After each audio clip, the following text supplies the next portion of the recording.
The government says Britain will have the highest personal tax allowance in the G7 from tomorrow. The personal allowance is the amount of money that can be earned before any income tax is applied. It stood at just under 6,500 when the coalition came to power 4 years ago. From Sunday, when the new tax year starts, no income tax will be paid by anyone earning up to £10,000. Adrian Huston is Director of Huston & Co Tax Consultants. He's been taking me through the changes that kick in tomorrow. The most significant change that affects absolutely everybody, or nearly everybody, is the increase in the personal tax-free allowance, the amount you can earn before tax. That's going up to £10,000, and that's up over £500, which is a great advantage.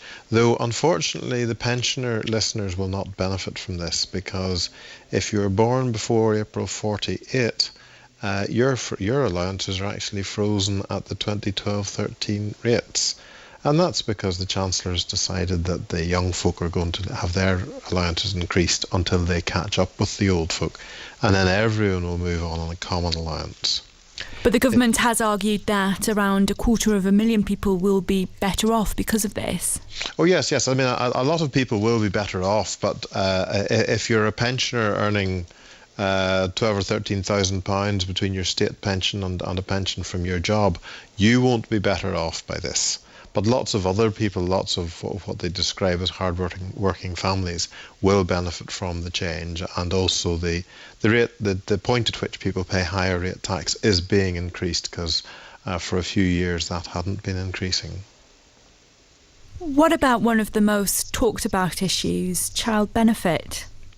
Well, child benefit, the increases in the benefit itself are very small, 20 pence for the first child and 15 pence for the subsequent ones.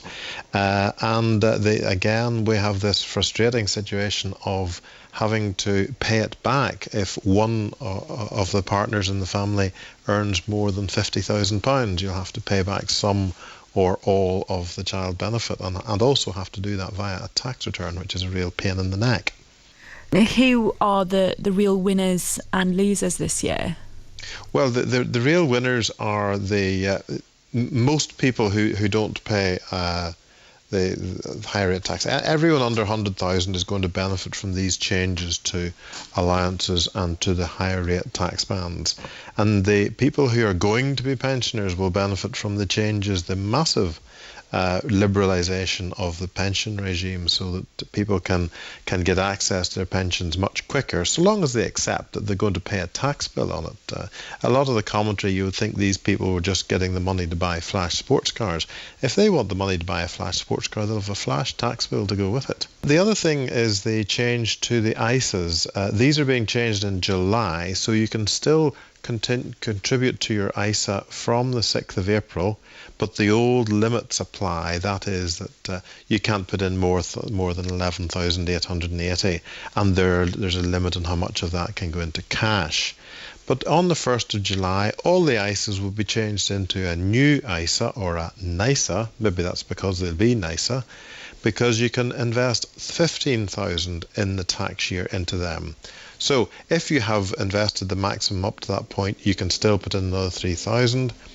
But this can be, if you wish, all in cash. Now, this will appeal to the more cautious listeners who don't want to gamble in the stock market. They can put, after July, they can put £15,000 into a cash ISA, have it very safe money, and yet the interest they get from it will be tax-free. That's Adrian Huston, Director of Huston & Co Tax Consultants, taking me through the new changes coming in with the new tax year.